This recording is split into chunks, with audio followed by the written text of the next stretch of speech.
በስመ ስላሴ በስመ አብ ወወልድ ወመንፈስ ቅዱስ አሐዱ አምላክ አሜን። ሰላም እግዚአብሔር ከሁላችን ጋር ይሁን። የኃያሉ የልዑል እግዚአብሔር ቤተሰቦች የእመቤታችን የቅድስት ድንግል ማርያም ልጆች ትጋት የአባታችን የአባ ዮሐንስ የመንፈስ ቅዱስ ፍሬዎች ፍጹም እስከ ሞት ድረስ በታመነልን በአንድያ ልጁ በጌታችን በመድኃኒታችን በኢየሱስ ክርስቶስ ፍጹም ሰላም ለእናንተ ይሁን። እንደምን ሰነበታችሁ? ይህ በኢትዮጵያ ኦርቶዶክስ ተዋሕዶ ሃይማኖታችን አምድ መሰረት በትጋት የአባታችን የአባ ዮሐንስ የመንፈስ ቅዱስ ፍሬዎች ዘወንቅሸት ማህበር በ2018 ዓመተ ምህረት በኪነ ጥበብ አምድ ክፍል እየተዘጋጀ ወደ እናንተ የሚቀርብላችሁ ሳምንታዊ መንፈሳዊ የድራማ መርሃ ግብራችን ነው። የድራማው ርዕስ ወይ ስምንተኛው ክፍል 40 እነሆ። አዘጋጅ ወንድማችን ደርቤ ወልደ ጊዮርጊስ። ተዋናያን አዲኖ እንደ መንገደኛው፣ ፈለቀ እንደ ብሩክ፣ ለገሰ እንደ ታመነ፣ ትግስት እንደ ሂሩት፣ ገነት እንደ ጽጌሬዳ፣ ወለተ ህይወት እንደ ብሌን ናቸው። መንፈሳዊ ድራማ ወይ ስምንተኛው ክፍል 40 እነሆ። ውድና ክቡራን አድማጮቻችን እስከ መርሃ ግብራችን ፍጻሜ ድረስ አብራችሁን ትቆዩ ዘንድ በኃያሉ በልዑል እግዚአብሔር ስም በትህትና እንጠይቃለን።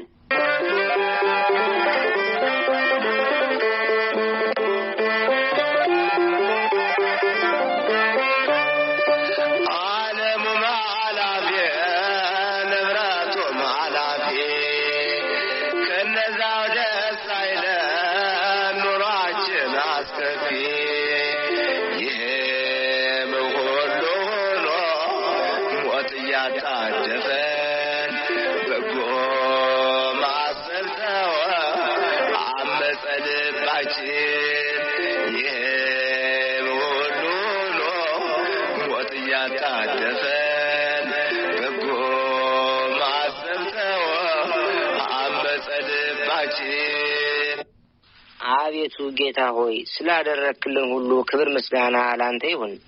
የማህደር ነገር ህልም ነው የሆነብኝ። በጣም ጨንቆኝ ነበር፣ ፈርቼም ነበር። ነገር ግን እግዚአብሔር ቸር ነው፣ መሐሪ ነው፣ እንደ በደላችን አልፈረደብንም። እስኪ ለሄሩት እህቴ ይህንን ደስታ ልንገራት፣ ልደውልላት።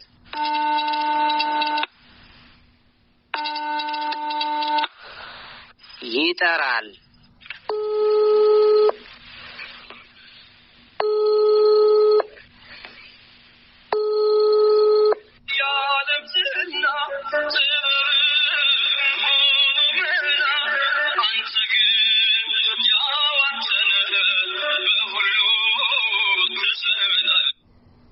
ወይ ደስ ሲል ወንድም የደወለልኝ። ዛሬ ልዩ ቀን ናት። የእግዚአብሔርን ቃል እየሰማሁ መልካሙን ነገር ቸር ወሬ ያሰማኝ። ስልኩን ላንሳው። ሄሎ ወንድሜ እንዴት ነህ? ሰላም ነው? ጥፍት አልክ። ደህና ነህ? እኔም ሳልጠይቅህ አየኔ ነገር። እግዚአብሔር ይመስገን እህቴ ሂሩት፣ እንዴት ሰነበትሽ? በጣም ተጠፋፋን። ቆየን እኮ አሁንማ ካወራን። እና ደህና ነሽ? ዛሬ ደወልኩልሽ ማህደርን አግኝቻት በጣም ደስ ብሎኛል። ወደ ራሷ ተመልሳለች። ለእግዚአብሔር የሚሳነው ነገር የለምና የሉቃስ ወንጌል ምዕራፍ 1 ከቁጥር 37። በእውነት ከዚህ በላይ ደስታ ምን አለና? በጣም ፈርቼ ነበር ራሷን ታጠፋለች ብዬ። የቤተሰቦቿ ጸሎት ረድቷታል እህቴ። እግዚአብሔር በዓይነ ምሕረቱ ተመልክቷታል። እሰይ! ከዚህ በላይ ደስታ፣ ከዚህ በላይ ሰላም ምን አለና? ተመስገን አምላኬ። ቸርነትህ በእኛ ላይ ነውና መጽሐፍ ቅዱስ እንዲህ ይላል ቸር ነውና ምህረቱም ለዘላለም ነውና እግዚአብሔርን አመስግኑት። አንደኛ ዜና መዋዕል ምዕራፍ 16 ከቁጥር 34 ሁላችንም እግዚአብሔርን ልናመሰግነው ይገባል ወንድሜ። እኔም ተጨንቄ ነው የኖርኩት እያለቀስኩ ነው የሰነበትኩት። አባቷ በጣም ያሳዝኑ ነበር።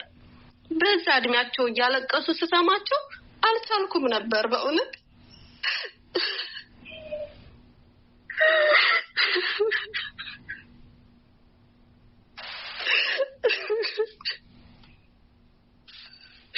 እንደማወራው አይደለም በጣም ከባድ ህይወት ነው ያሳለፍነው።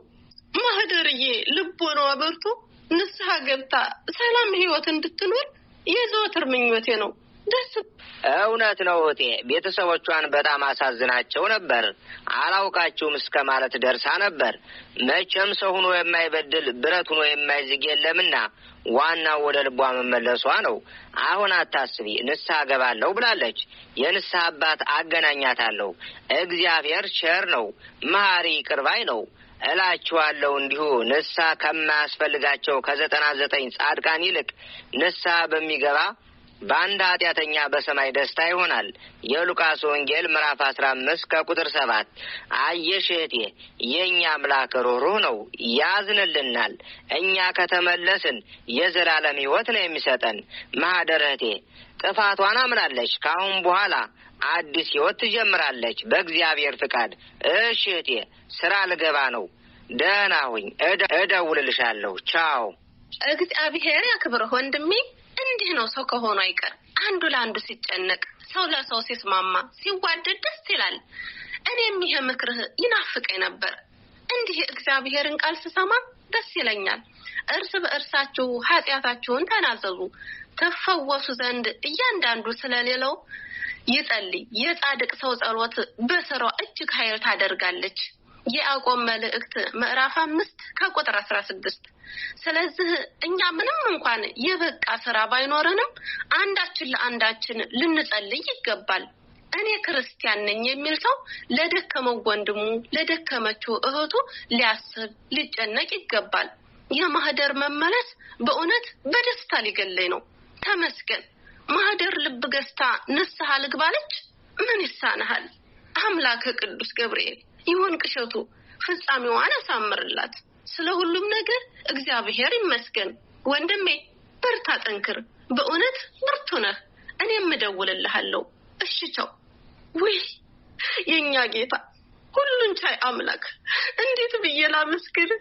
በምን ቃል ልግለጽህ?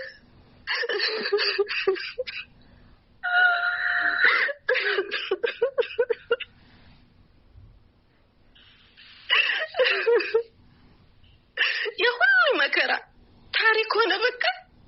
እሰይ ተመስገን ፈጣሪ፣ ተመስገን አምላኬ። ቤተሰቦቿም ሰላማቸው ይመለሳል። ጌታ ሆይ ምን ይከፈልሃል? ተመስገን ብቻ ነው ዋጋ። ተመስገን ተመስገንልኝ።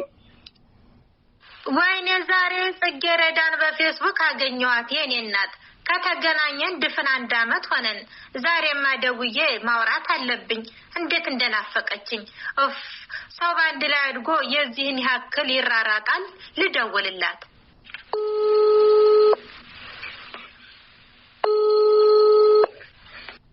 ይጠራል። ሄሎ ሄሎ፣ እንዴት ነሽ ጽጌረዳ? ውድ እህቴ ደህና ነሽ?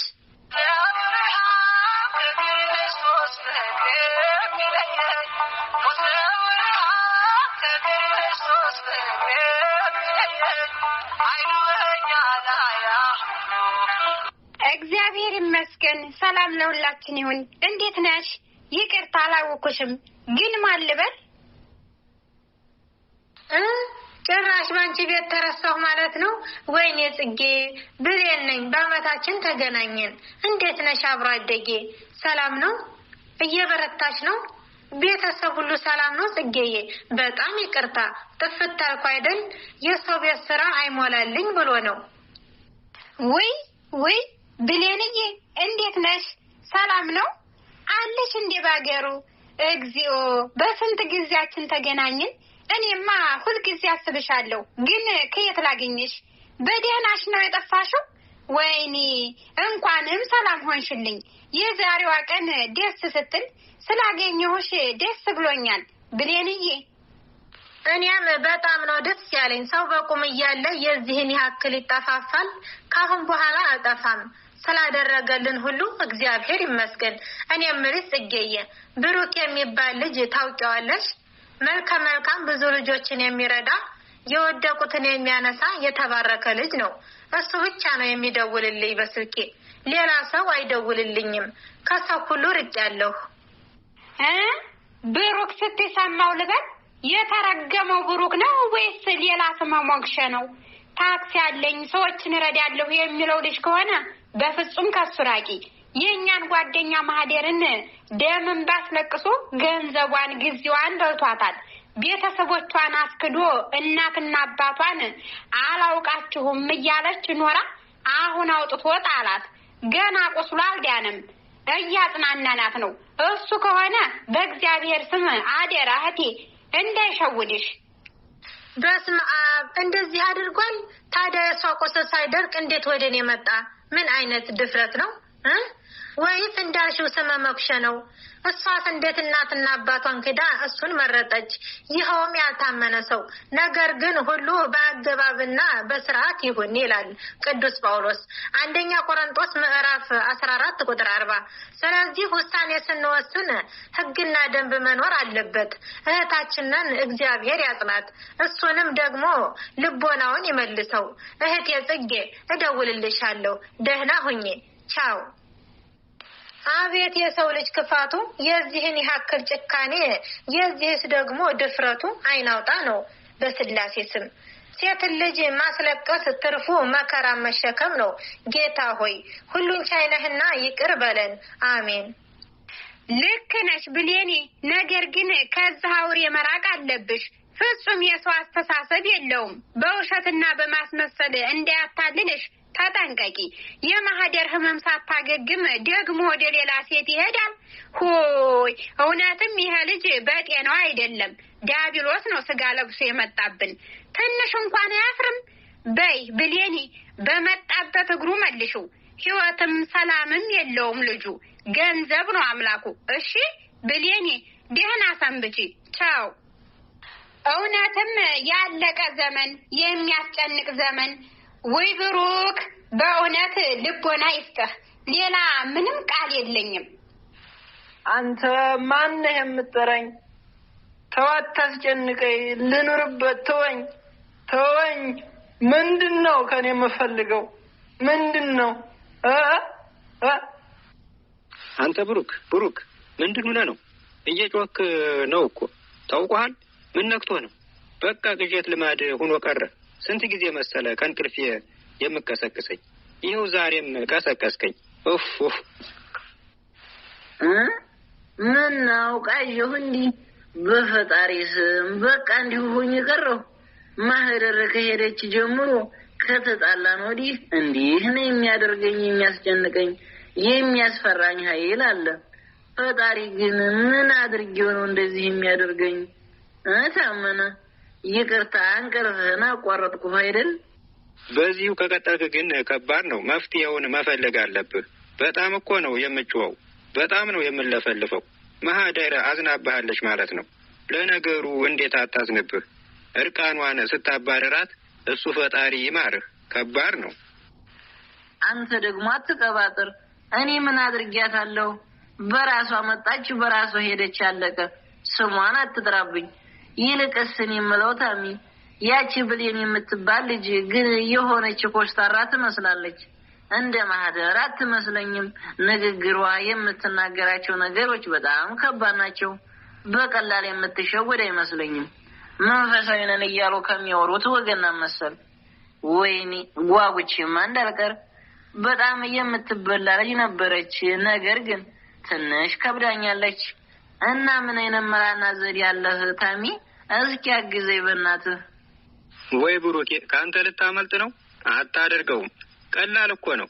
መንፈሳዊ ነኝ ካለችህ አንተም ተመሳሰል። መጽሐፍ ቅዱስ አንብብላት። ሁሉንም አውቃለሁ በል። ከዚያ በዚህ እናጠምዳታለን። ሴቶች ደግሞ የዋህ ናቸው። ቶሎ የማመን እድላቸው ሰፊ ነው። ከዚያ በኋላ አንድ እጃችን ስገባ ሁሉንም ትረሳለች። በርታ፣ ተስፋ እንዳትቆርጥሽ። ይሄን አንበሳ ይሄን የመሰለ መላ ነው አፍልቅልኝ አልኩህ ጎሽ። እኔ የምልህ ማህደርን ታውቃት ይሆን? እንደ ተጠራጠርኩ እሷን ካወቀቻት እንጀራችን ተቀበረ። መከታተል አለብህ በእውነት። ብሌን መበላት አለባት። ብዙ ጊዜ ኖረች ናት። ስለዚህ ባንኳም ኪሷም ተጨንቆ ይሆናል። እሺ ወዳጄ፣ ማሽበልበል መቅጠፍጠፍ ይኖርብናል። መፍዘዝ የለብንም። በጭራሽ ይሄ አይሆንም። በየትም አይተዋወቁም። ከእሷ ጋር ያች ደግሞ ክፉ ማን ነው ስሟ ሂሩት የምትባለውንማ ካወቀቻቸው በቃ ጠብቀሽሽ፣ ስራችን ሁሉ ይጋለጣል። ስለዚህ አይተዋወቁም። ለማንኛውም ስራውን እኮ አንተ ነህ የምትጀምረው። እኔ ደግሞ በጎን አሽበለብልላታለሁ። ልክ እንደ ማህደር ማለት ነው። የኔ ስራ ስላንተ መልካምነት በጎነት እያወራሁ ማቀራረብ ነው። ስለዚህ አትፍራት። ሲሆን ላውላውን ይሆናል መንፈሳዊ የምትመስለው። አንዳንዶች ባፋቸው ነው መንፈሳዊነታቸው፣ ውስጣቸው ደግሞ ከኛ የማይሻሉ አሉ። ይልቅስ አሁን ደውልላት እስኪ፣ የምትልህን ልስማት፣ እኔም የምትለውን እንስማና በምን አይነት መንገድ እንደምናጠምዳት እንመካከርበታለን። እሺ? ወይ ታመነ፣ አልተቻልክም። ከምር የኔ ባትሆን ይቆጨኝ ነበር። እውነትህን ነው። ብሌን ከእጃችን ወደቀች ማለት እንደስከ ዛሬው እንዳይመስልህ ባለሀብትም ጭምር ነው የምንሆነው። ስለዚህ በውሸት ሙልት ስላድርጋት። እስኪ ልደውልላት።